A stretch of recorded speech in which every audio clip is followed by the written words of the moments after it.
The Dallas Stars just found their secret weapon for this series, and it's going to turn everything on its head.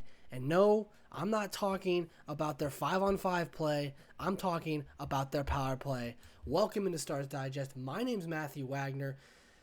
And before we even get started, before we even get into the nitty-gritty, before we even get into the what just happened with Game 3 between the Stars and the Wild, a bit of cleanup, bit of little things to do here as we bring you in. Be sure to subscribe to Stars Digest. Daily Stars content. It's 100% free. None of you guys are subscribed yet. 99% of you guys aren't. But so make sure to subscribe if you want all this content going at you hard. And as the time I'm recording this, it is technically Thursday. It's 1:04 in the morning. The Dallas Stars just won a huge game, 4-3 overtime, double overtime victory against the Minnesota Wild. That is absolutely huge. And I'm tired as all heck, but you know what? This content's got to come to you one way or the other. And I noticed three things for the Stars. One, the power play looks elite. This thing is on a roll, on a tear. And it's because of the two guys, Wyatt Johnston and I'm going to say it, Miro Heiskanen, who quarterbacks that power play. I know everyone looks at Mikko Rantanen to quarterback it, but it's been Wyatt Johnston's show, and secretly he's been the best player. But the Dallas power play has turned this entire series on its head. And we go back to that Foligno quote, they can't hang with us 5-on-5. Okay, Marcus, they can't hang with you 5-on-5? Good to know. Well, the Dallas Stars said, screw you, we're going to take this power play and shove it right back down your throat. The Dallas Stars did it. They did what I expected them to do and has to have a good game. And you know what? They didn't even have a good game. They didn't even have a great game. They had an okay game, and they still beat the Wild. The thing is, the Wild beat themselves. 1 for 7 on the power play. Not sustainable. And you know why? And I'll tell you exactly why. I'll bring in my special clipboard here. As you can see, it's 1:05 in the morning. The Stars, what the Wild like to do is, you imagine this end as a goal. The Wild will start up top, and they'll try to work it up top. The Stars realize this, and the Stars are the best at that when they realize they're working it up top, and they're going to just sit in the middle. And the Wild cannot get anything going. They're trying to get this pass over to Kaprizov for the one-timer. It hasn't worked, and they are stifling their team. And now, who has been the most stifling for all these players? Who has really stifled their team? It's one man and one man only. And he's made some unbelievably sick plays for the Dallas Stars. And you're probably wondering, Matthew, actually, don't take your guesses now. Who do you think it is? I'll wait. It's not Johnston. It's not Robertson. It's not Hintz, who's still out. It's not Mikko Rantanen. R2 Huru. It's R2 Huru, ladies and gentlemen. He is the reason why the Dallas Stars are doing so good right now. Now you're probably wondering, well, Matthew, he's not getting any goals, he's not getting any points. He doesn't need to. He just needs to sit there and shut down their top guys, which is what he's done the entire playoffs since being inserted into the lineup. The Dallas Stars showed me a lot tonight. They showed me that they can get it done. When push comes to shove, they can get it done. I'm so happy. But first things first, they got to stay out of the box. I mean, we talked about that in the interim. They gave the Wild 7 power plays. That is not good. That has got to change going forward. Now, I understand a lot of the calls have been Bush League. I agree. The calls have been terrible. But the thing about that is great teams can overcome that adversity. Now, one guy that's been kind of a unfortunate casualty that I've noticed that has really struggled at times has been Mikko Rantanen. He has taken the most penalties of any player in the playoffs. I understand that is,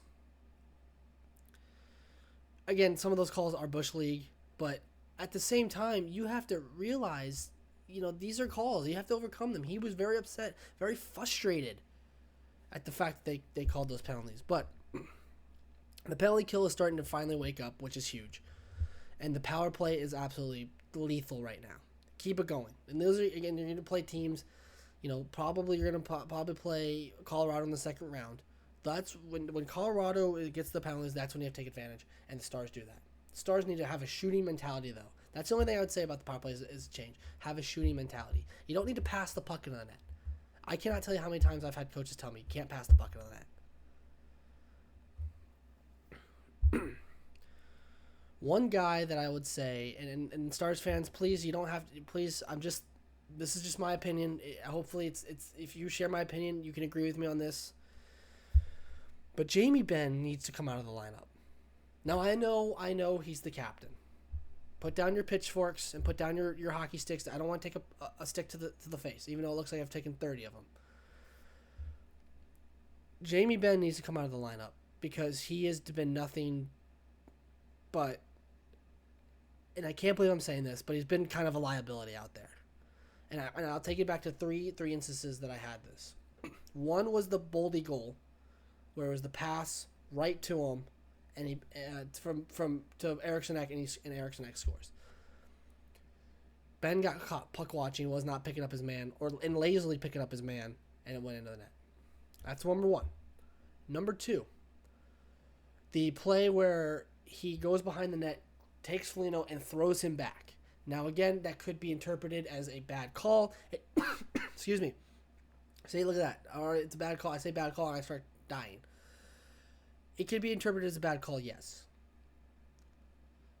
But it's still a penalty. It's one you cannot take. Because eventually the Wild power play might wake up. So you don't want to play with fire there. So that's number two. Number three was a play along the wall that led to the Michael McCarron goal. That took the lead for the Wild at the time. The puck comes up the boards to Ben, and he lazily tries to play it down. And the puck gets stripped off of him to Michael McCarron. Goal, Wild up 3-2 at the time.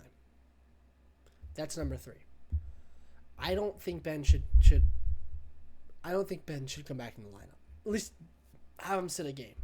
Michael Bunting, I think, is not chomping at the bit to come back into the lineup. I would put Michael Bunting in. The craziest thing about that game for me, though, is the Stars didn't even play a great game. They didn't really. They played a good game. They played a good first period. That's what I mean. They didn't play an overall perfect game, but they played okay enough to win. And again, Stars fans, I know you're going to agree with me. You can disagree with me on this. That's what I want to hear. I want to hear all your opinions. I want to hear all your comments. I want to hear everything. I want you guys to go nuts with this because I want to hear what you guys think from your perspective, right? Because everyone has a different perspective. Everyone has a different way of looking at things. For me, I thought the Stars played okay. They didn't play to their highest level that they can. They didn't play perfect Stars hockey. Glenn Gulutzan was very animated on some of those calls. And you know what? It was animated, and then right afterward, he went right to stoic. And I love that because that shows that a coach is willing to back his team up, and then he's also not rattled by it. That's the coach that you need. And he is the perfect coach for this. Man.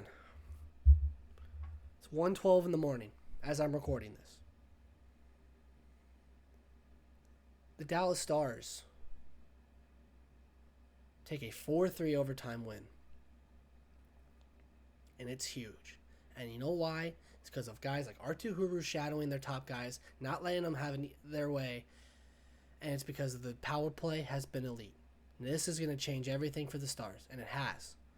We've seen years where they haven't had a great power play. And they struggled on it.